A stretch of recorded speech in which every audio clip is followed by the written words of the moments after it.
Dje në ora 7 në departamentin për punë të brendshme Gosivar është denoncuar se në qendrën urgjente të Gosivarit me lëndim në kokë dhe në gjendje pavedia është sjell një 77 vjeçar nga fshati Forin e Gosivarit, pas të cilës është transportuar në kompleksin e klinikave Nën Tereza në Shkup.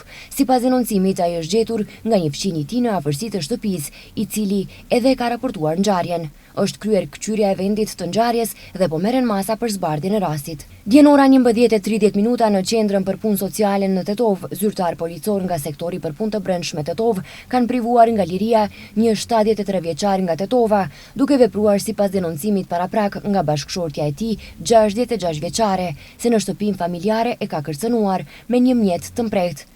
Ai është ndaluar në stacionin policor për procedurë të mëtejshme dhe pas dokumentimit të rastit ndaj tij do të vijojë para shtresë përkatëse. Dje në ora 14:05 në departamentin policor të Rostushës është denoncuar se në fshatin Skudrin, në vendin e quajtur Are Mustanës, është gjetur i vdekur një 67 vjeçar nga po ai fshat. Sipas denoncimit, ai ka qenë duke drejtuar një traktor me rimorkjo, me çka ka humbur kontrollin dhe është përmbysur. Nga lëndimet e marra, ai ka ndëruar jetë në vendin e ngjarjes, ndërsa mjeku ka konstatuar vdekjen.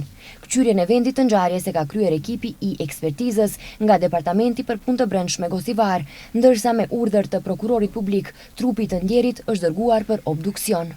Dje në ora 20:10 në sektorin për punë të brendshme Tetov, një grua 49 vjeçare nga Tetova ka denoncuar se rreth orës 16:30 një person pa dëshirën e saj e ka mbyllur atë në oborin e tij, e ka puthur dhe ka përqafuar, po merren masa për zbardhjen e rastit. Dje në ora 18:20 zyrtar policor nga sektori për punë të brendshme Tetov kanë privuar nga liria një 44 vjeçar nga Tetova, sepse në ora 17:10 ka pasur sjellje agresive dhe ka sulmuar një zyrtar policor, i cili po kryente detyrat zyrtare.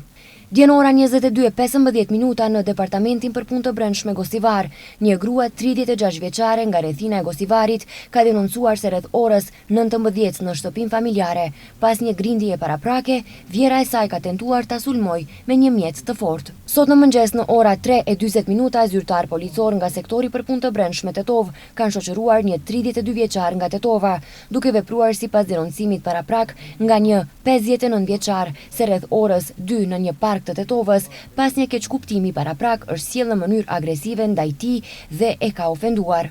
32 vjeçari është ndaluar në stacionin policor dhe gjatë kontrollit të ushtruar ndaj tij janë gjetur dhe sekuestruar një thik dhe një shkop bejsbolli. Dje në ora 13:30 në fshatin Dobërc të Tetovës, zyrtar policor nga departamenti policor i Grupçinit kanë privuar nga liria një të mitur 15 vjeçar nga po ai fshat. Gjatë një kontrolli në trafik, zyrtar policor ka ndaluar një automjet udhëtarësh Opel Vectra me targa të Tetovës dhe gjatë kontrollit të kryer është konstatuar se ai po e drejtonte automjetin pa pasur të drejtën e drejtimit të mjetit motorik pa leje drejtimi. Pas dokumentimit të plotë të rastit do të vijojë para shtresë përkatëse.